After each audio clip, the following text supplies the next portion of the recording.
নমস্কার বন্ধুরা, আমার তরফ থেকে সকলকে জানাই শুভ নববর্ষের শুভেচ্ছা।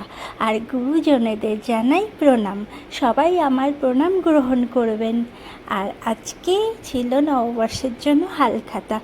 সোনার দোকানে টুকটাক জিনিস কিনি, তো সেই দাদাই আমাদেরকে নেমন্তন্ন করেছিলেন।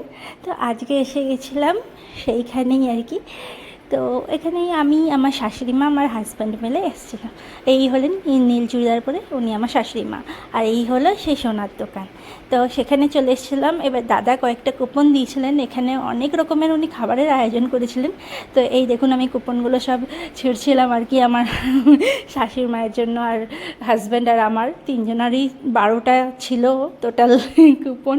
তো একটা কুপনে দই বড়া খেলাম, দেখতেই পেলেন। এবার নেক্সট কুপনে ফুচকা খেতে ঢুকেছিলাম, আর দাদাটা ফুচকা দিতে দিতে আমাকেই বারবার দিয়ে যাচ্ছিলেন, আমার পাশের জনকে বাদ দিয়ে দিচ্ছিলেন, জানি না কেন। যাই হোক, তো ওইটা একটু মজা লেগেছিলো আমার, ওই জন্য খুব হাসছিলাম। আর এরপরে পাশেই ছিল মকটেলের ব্যবস্থা ছিল। তো আমি সেখান থেকে অনেক রকমেরই ফ্লেভার ছিল, আম পান্না ছিল, সিকাঞ্জি ছিল, কোকা-কোলা কোল্ড ড্রিঙ্কস অনেক রকমের ছিল, পাইনঅ্যাপেল ফ্লেভার অনেক কিছু ছিল।